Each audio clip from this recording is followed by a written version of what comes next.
Welcome in to the first postseason edition of the Need for Seeds College Basketball Podcast. I'm the real underscore G Warner, presented by the Betting the Pitch Podcast Network, my network. You can find us on Betting the Pitch anywhere where you can find podcasts or anything like that. I'm with my co-host at Big East Ben, and we're gonna go through some, as he called it, big boy college basketball tournaments.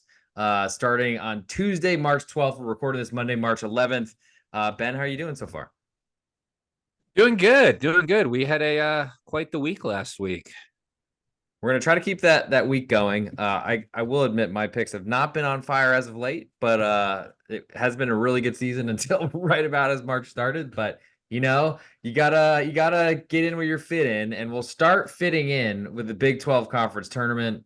And it looks like I'll read off some notable lines. Houston, a minus 135 favorite. I will be attending this tournament, flying out to KC tomorrow night. So I'll be missing for some reason, the morning session. They don't even have a night session on Tuesday. What a joke. But I guess I was going to make it there anyway. Iowa State plus 325 using lines courtesy Bet Online, Sportsbetting.ag. We have links in the promo codes in the podcast descriptions on Instagram, on Apple Podcasts, on Spotify, and on YouTube. If you are not yet a member at either of these sites, you can get a 50% bonus at Bet Online or a 100% match up to $500 at sportsbetting.ag. So check those out. But anyway, Houston minus 135, Iowa State plus 325, Baylor plus 650, Kansas plus 10-1, BYU 12-1, Texas Tech 16-1, Texas 28-1, and the last I'll read is TCU 45-1, which is a lot of odds, I'll say, but they are on the wrong side of the bracket, I think we'd say. TCU? Yeah, they have to get through Houston and win a game before that, and then they get whoever makes it from the other side, which plus they still have to get probably by a BYU Texas Tech game. Unless you want to tell me that we should be putting our money on TCU, which I'm here for. So are we still doing, is our format, we pick who we think's going to win, and then we pick a dark horse? I like the format. I think we could discuss the bracket in general, and then if we want to move off of it, we can do that. So what are your initial thoughts when you're looking at this bracket? My initial thoughts are Houston has been really damn good this year. We lost Griffin. There he is. Houston has been really good this year. First year in the Big 12. Everyone thought, oh, now they got to play real teams. It's the smoke and mirrors act is over. Right. And they dominated. Culminating everything with an absolute 30-point beatdown of Kansas on their home court. Me and you both were on Houston minus 8.5, and that was over early.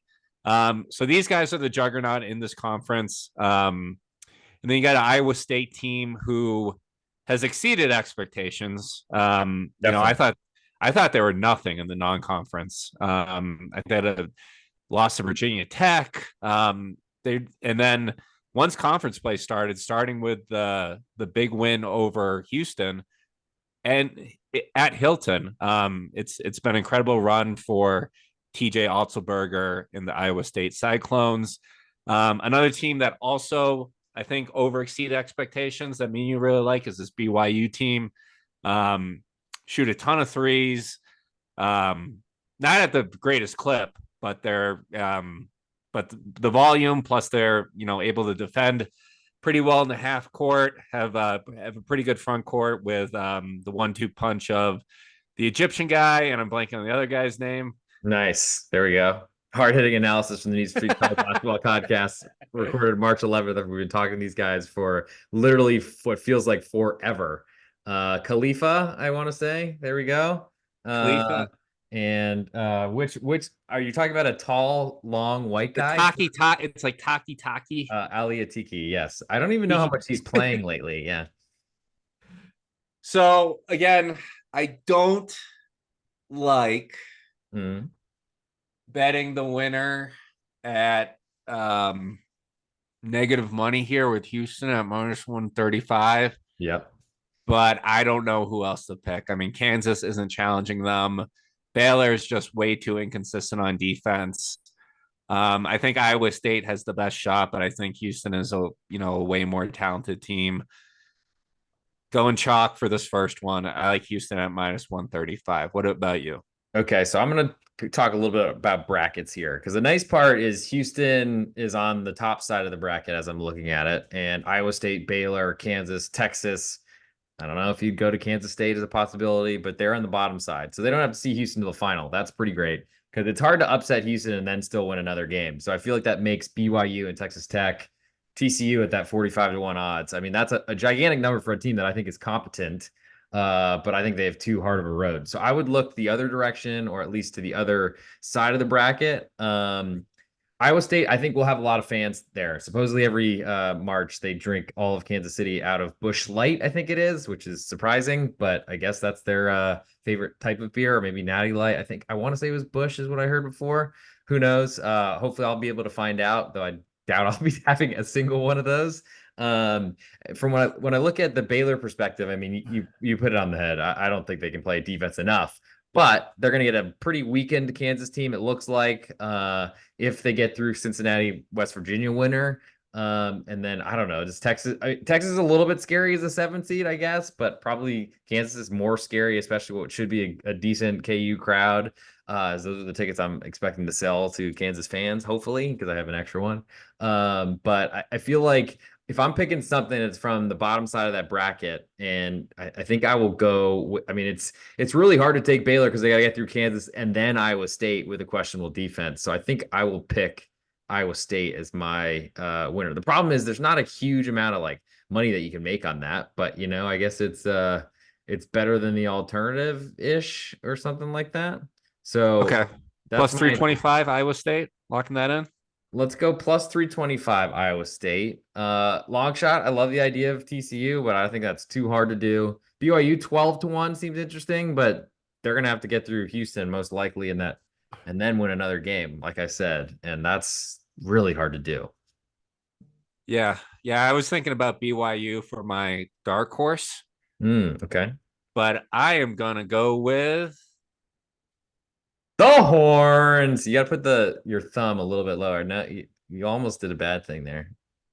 Which you also did getting into your wedding car, which if you don't think you're getting paid back for that at some point in this life, you will be. So Well, I'm trying to watch your back. beg for forgiveness by making them my dark horse. Texas plus 2,800. They've been playing their best basketball of late.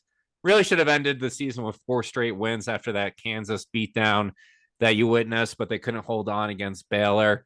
Gross. Asmus is playing out of his mind recently. I mean, he could carry the team to the finals, and then if they play Houston, they played Houston um, twice this year. They got blown out in the Fertitta Center, which is nothing to be ashamed of. But then they took the Cougars to overtime at home. So I mean, they held their own on their home court. They got one of the best players in the Big 12 leading them off the court.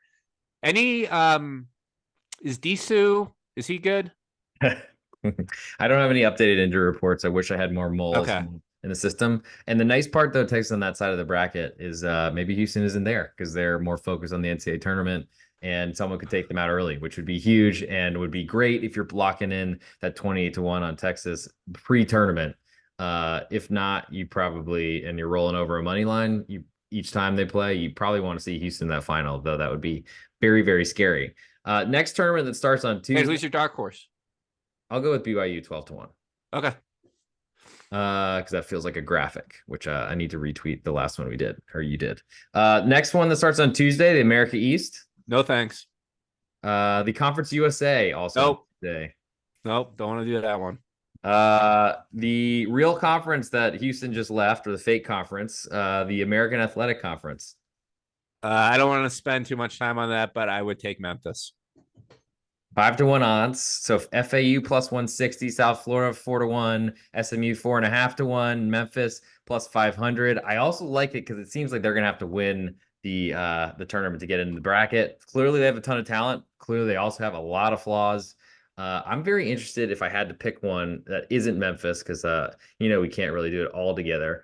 I think I would go with North Texas, which I guess we'll see what ends up happening there. But we're already spending too much time because we're moving on. UAB dark horse, 14-1. Well, I mean, we might as well talk about it then if we're already going this deep. So, Well, I've watched UAB several times. I've been very impressed with them. I really like their point guard, Gainey, I believe. yeah, Game Um, and then LSU they got transfer. Yep. yeah, and then they got a really good oh, I always get them confused with South Florida. Is They look the Yaxel same. They look the same. Yaxel the power Sure. forward UAB Yaxel Lundenberg, I believe his name is. Lendeborg. Yes. Yes. Yeah, he's awesome. He's awesome. So this UAB team is fun. They can get hot. They've already taken down Florida Atlantic.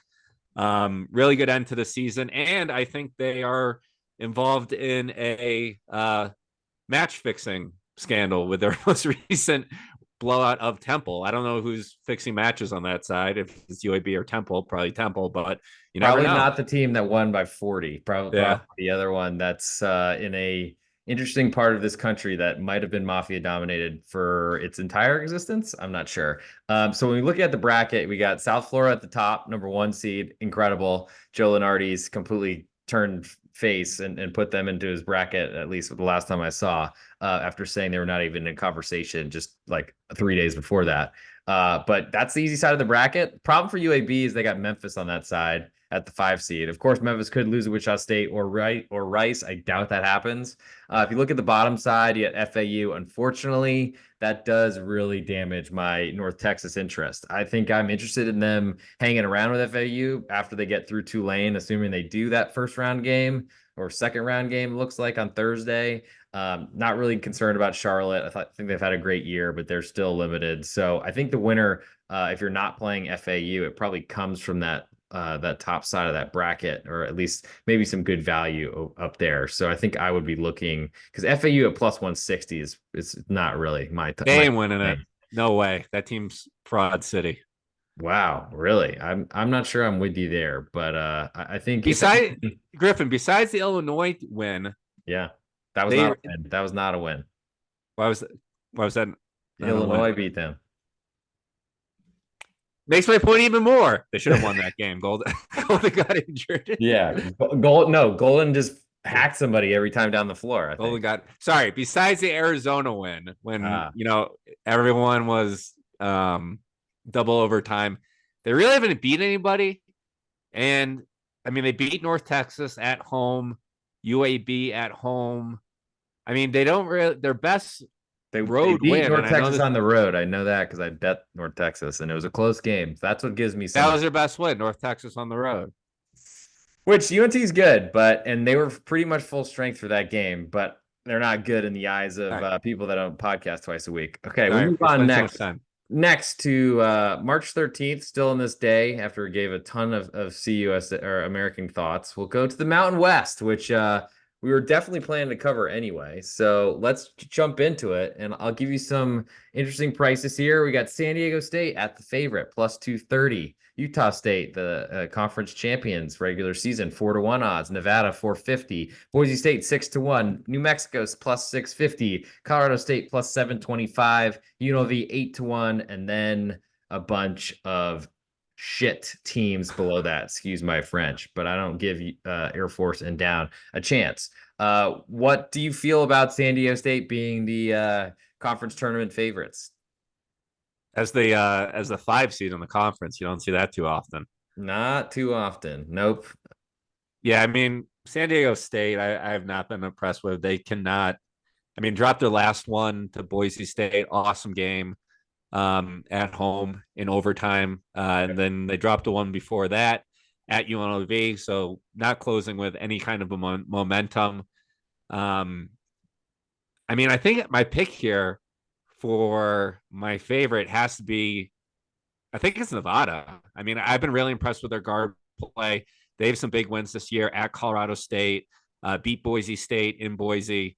The Wolfpack, I mean, they're kind of like a tough team to judge. They also have some really bad losses. I think they dropped one to UNLV at home before they really Nope. started cooking. Nope. Swept UNLV this year. Swept I know that. UNLV. Yep. Yeah. But I mean, I love their guard play. They got some good bigs, skilled bigs inside. I think plus 450 is a good price to bet them to So win. what I don't like about that is they have to have Colorado State first, who I think will knock them off, assuming it's Colorado State hasn't won a game outside of Moby in forever. Well, now's the time. I think Colorado State, I mean, it feels like almost everyone 1 through 7, except for UNLV, is in this tournament. And that does make it a little bit weirder. And unfortunately, they're all going to be in like the 8 to 11 range, I think, and probably take a lot of losses. And everyone's going to say the Mountain West is so bad this year, which you and I know is not true. I like Colorado State to get through Nevada, which then throws things out of whack completely. Boise probably has to face New Mexico. That'll be tough. So that bottom half of that bracket is loaded. Maybe that's why San Diego State is the favorite here. Utah State does have a pretty nice little scenario to get through Wyoming or Fresno's, but then they got to go through whoever comes out of the bottom, which maybe isn't so bad, but most likely San Diego State if you trust them to win a game away from home. It'll be at the Thomas and Mack Center, which is UNLV's home gym. But in this tournament, I went to it a couple seasons ago, and it's pretty much all other schools that show up, and then there's like barely any ULV people. So don't consider that a home field or home court advantage. I think I'm interested in that Utah State number just based on it's a little bit weird seeing a 1 seed at 4-1 and a 5 seed at plus 230. So for that value little grab, I think I'll take Utah State 4-1 odds. Long shot, I do like Colorado State 725, but I think even like more sensible of a long shot, give me Boise State 6-1. Give me UNLV 8-1, playing their best basketball of the season. They open up with San Diego State, just beat them in their home gym. Played Utah State tough this year at home, only lost by 1. They've won like 9 out of their last 10 games. Their point guard, Thomas is awesome. Boom Brothers have been really killing it. I don't know what happened in non-conference this year with UNLV with those losses to Southern. Well, they beat Creighton, so who knows? Right. But really bad. Like they have multiple sub 250. I think it's what happens when you try to mold a team full of transfers, and one of the Boons is not playing earlier in the year, which unfortunately will kill them for the possibility to get in the tournament. But maybe this makes this week even more valuable. Unfortunately, they're not Mountain West assigned officials. They're probably a collection from wherever, and probably splitting time with the Pac-12 also there. But we'll move next to the Big East Conference tournament. And we'll start with Connecticut, a minus 140 favorite, which is a little bit of a surprise coming into the year, but we don't know exactly what the deal is with Tyler Kolek. I'll let you get to that in a second. Creighton's second odds are plus 325, Marquette 575, St. John's 9-1, Villanova 16-1, Seton Hall 25-1, Providence 66-1, and Xavier 75-1 is probably not something I should have even said. Okay, yeah, you're right. UConn's great. We all know UConn's great. Blah blah blah. Did you watch the first 5 minutes of the PC game? I actually did not. I was starting it, and then the day got away from me. Tell me about it. Providence started on a 15-2 run, and then did not end well because they did not cover the spread. Devin Carter was going off, hitting 35 footers. Then it was tied 21 by then UConn came back, tied at 21-21, and then I think they probably closed the game on plus 18. I forgot what the plus 18 run. They won by 14, yeah. They really put it out quickly. Like they just put them away quickly, just sucked all the energy out of that gym. Very disappointing. But with a conference where I still think the top 3 teams are pretty evenly matched, I don't advise taking UConn at minus money. I know I'm a homer, but before you get into that, tell us what your expectations on Tyler Kolek is for this week. Rumor has he was getting shots up in the gym yesterday and looked pretty good and should be ready to go. Okay, I think should be ready to go means starts against Villanova if they get through DePaul on Thursday. Is that what that means? And that's a big if. Yes. Okay, because what I'm thinking is he's probably on a minutes restriction, if anything. Because what I would expect Marquette, especially limping down the last stretch of games, and I'm saying not playing him, just trying to keep him as healthy as possible. I don't even know why you play him in this tournament unless you're just trying to get him some sort of run, I guess, because to me that's too big of a risk. I'd rather give him another week off and have him, because what are they going to fall to, a 5 seed from a 2 seed or something like that? I mean, like, what's the worst that's going to happen? Where are you getting these numbers? A 5 seed? I'm just throwing them out there, bro. So You say told Mark, you told you sandbagged the crap out of Marquette. You told me you after they lost to Seton Hall and Butler back to back. I'm like, okay, just finish the season okay and get a 3 seed. And you're like, 3 seed? They're cooked for a 3 seed. There's no way they're gonna get a 3 seed now. And look at them. They're firmly on the 2 line, 5 seed. They're gonna drop to a 5 seed if they lose to Villanova. Give me a break. okay, let's rewind 15 seconds. Okay, they're gonna fall to a 3 seed, maybe a 4. Are you still gonna fly off the handle for that one? Not a 4. No chance. So then why even bother? Just like who cares? Like a 14 seed versus a 15. Yes, Arizona lost to a 15 seed last year, but it was a really good Princeton team.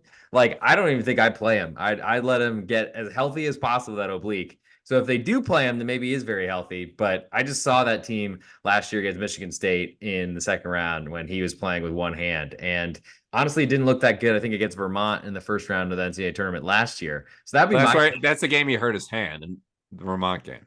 Okay, I didn't know if it was before coming into that game. Okay. My thoughts are why take that risk if you're Shaka Smart, if you're Marquette. But I guess if you want, depends if you care about the Big East tournament, want to win that. I feel like there are more important things, and that is the NCAA tournament that's starting. Let's see, in a week and 3 days. Don't tell that to UConn fans. Well, they didn't win it last year, and then they won the real thing. So I don't know what to say to UConn fans, and I don't say anything to UConn fans if it's not really nice and hey, you have a nice program because they like to fight. So what are we going to pick for this one? I'm going to guess it starts with Ring Out Ahoya. Yeah, Marquette plus 575. First round matchup against Nova. Shaka Smart owns Nova. I think he's won 6 straight against them. Then up, you got Creighton. Creighton can't feel confident about getting blown out by this team and then barely scraping by without their 2 best players on their home court. I know it was a 14-point game, but it was a 2-point game with 4 minutes left. And Marquette just ran out of gas because the whole team was sick with food poisoning. And then you got UConn in the championship, and it's tough to beat a team 3 times. And I just want to see that look on Cam Spencer's dumb face after Marquette hoist a trophy for a second straight year. Rumor has it he can't read. I'm going to go with Creighton plus 325 as my pick. I think it probably makes sense to back Connecticut because they're going to have a very easy run and don't probably have to, at least relatively, because I think Creighton Marquette is going to be appointment TV if we get that matchup in the Big East tournament. Moving now to the Pac-12. Dark horse. Yikes. Dark horse. Oof. Homer pick, Providence 66-1. All right, St. John's 9-1. Oh, not bad. Okay, I like that one better. That's way more intelligent. I don't know. I mean, Seton Hall probably should win that game, right? St. John's 9-1, Seton Hall 25-1. I changed my pick. Seton Hall 25-1. All right. We'll go down to the Pac-12 tournament. Okay, we'll go now to the Metro Atlantic Athletic Conference. More interested in that one. Fairfield. You can't spell liquor without QU. Move on to the men's Big Ten conference tournament. And we'll start with Purdue, a minus 105 at BetOnline, Sportsbetting.ag. Links in the promo codes in the podcast description. If you want to join either of those sites, get some free money. Illinois plus 285, Nebraska 7-1, Michigan State 9.5-1, Wisconsin 12-1, Northwestern 16-1, Ohio State, who have been playing pretty well, 25-1. They just had to get rid of Chris Holtman. Iowa 40-1, Indiana 50-1. Oh my God. I guess since it's in Minnesota, I'll go to them. Indiana 66-1, and then, or excuse me, Maryland 66-1, Indiana was 50-1, and then Minnesota 100-1, Penn State 150-1, and I'm going to stop there. We got to go with Purdue. I mean, they just ran through that conference. The Big Ten tournament isn't held in Lincoln, Nebraska last time I checked, so I have no worries about Purdue to get through this. I mean, they won it last year relatively easily. Give me Edie. Yeah, I think Purdue would be my pick. I was hoping that they'd have a little bit tougher of a run, but to get through a semifinal of Northwestern and Wisconsin potentially, like, give me a break. Unless you're concerned about that Michigan State game, second round, or third round, but they also have to play Minnesota in that opener. I could see Michigan State losing that game. Can't you? Lost at the Absolutely. barn. I love Minnesota. Minnesota's I think I'm gonna put whenever it's out a future on Minnesota to win the NIT. Nice. Okay. I mean, you have pretty good point guard and a former and forever Marquette great Dawson Garcia as well. Bad skin, Fair. bad haircut too. Yeah, I won't argue with the bad skin. Haircuts are tough to handicap these days. Do we have a dark horse? Because I feel like if there's any tournament that might have some sort of rumbling or upsets, I mean, Illinois sitting there as a 2 seed looked pretty dominant. Nebraska, as you mentioned, as a 3 is incredible considering the game is not played in Lincoln, Nebraska. Does that give you some interest in Indiana? Maybe making a one last stand for Mike Woodson, who somehow got his contract extended, or at least they said they're not going to fire him. Yeah, so it's not a one last stand. Well, I was trying. Um, I like Ohio State here. D. Bush got the boys playing well. Wins over Purdue. Won their last 4 to close the season over Michigan State on the road. Nebraska home, and then Michigan and Rutgers. Who cares? But yeah, give me Ohio State at 25-1. I like it too. We'll move next to the MEAC. Go pronounce the first team in the MEAC. Norfolk State. They won Nice. 15 seed. Won. Beat Missouri. Hell yeah. Way back when. And I think I had Mizzou in the Final Four. Last time I ever trusted. Got Missouri. 0-18 in the SEC. Tough to do. I think we saw Vandy do it while we were enrolled. Not, and I think they were 1 and Shout out Bryce Drew. maybe it was 0 and 16. Maybe they weren't playing 18 game schedules, but yeah, I think we saw there was one SEC win while we were at Vanderbilt for an MBA program, and I bet Georgia in that game, and they did not cover. Did you freeze? Okay, you're back. SEC tournament time. We'll start with Tennessee at plus 140. Remember we saw Grant? Ooh, unstable. Yes, I love this. Can you hear me? Technology gremlins. I see. Yeah, you froze for a little while, and then I thought you were just really trying to longingly look across the computer into my eyes. We'll start with, you can get to your Grant Williams story in a second, but we have Tennessee at plus 140, I guess, favorite, you could call it, in the SEC. Auburn plus 250, a little bit interesting as the second favorite. Kentucky plus 350, Alabama plus 475, Florida 14-1, South Carolina 40-1, Texas A&M 40-1, down from I think 100-1 at DraftKings last night. Mississippi State 50-1. Ole Miss 100-1, and then teams that are not worth talking about. What do you got here? So I was kind of surprised to see Tennessee at plus money. I don't think we get that if they beat Kentucky on Saturday. What a game that was. I think Reed Shepherd might be the next Steph Curry. Who knows? Well, he's like a top 5 pick. He's a top 5 pick now. I know. He's amazing. And then Dalton Knecht went for a 40 burger. Wasn't enough. So I like Tennessee here at plus 140. Best team in that conference, best player in the conference. I think they can easily win a national championship. Auburn hasn't beat anybody this year. They're total frauds. Kentucky is interesting at plus 350. Who do they have in the first round match? They have A&M, winner of A&M and Ole Miss, so that would be tough. Get through A&M, which will be, I think, more complicated than it initially looks. Then they got to beat Alabama or Florida. That's a tough second game for them. Should be a ton of cats, cats in Nashville, just being as loud as you could even imagine. I think you pointed it out. Tennessee's got a really easy run. Auburn, I don't think is scary at all, away from the zoo, as they call it. I think shout out UMass as well, but I think Auburn is the jungle. The jungle. Sorry, thank you. Yes, the jungle. I don't know. South Carolina is interesting to me. They might get through Auburn. I'm still a believer in the South Carolina team. Maybe I shouldn't be, but I think Tennessee's got an easy run to get to that final. They'll probably play the winner of Kentucky or Alabama. Maybe Florida sneaks in there.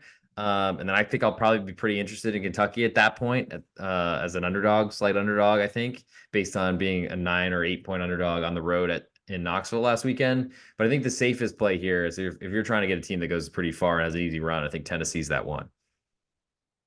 Agreed. Dark horse. I'll go I think Florida's right. Gators, I was gonna 14 to say, 1. yeah, I was gonna say that too. They rolled Alabama, and then they would face. They've already beat Kentucky this year. Um, I think this Florida team is completely undervalued, 14 to 1.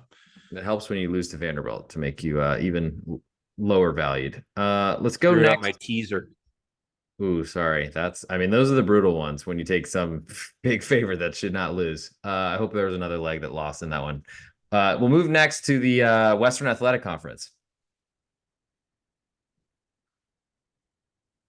I mean, Grand Canyon, you got to go with Grand Canyon, right? Minus 160. I mean, they've had a pretty good run. I think in terms of dark horses, I wish Utah Valley had more talent, but they saw a lot of that leave with when Mark Madsen left. Tarleton State, I don't know, they beat Grand Canyon this year, but who knows? UT Arlington, Seattle, I'm not sure.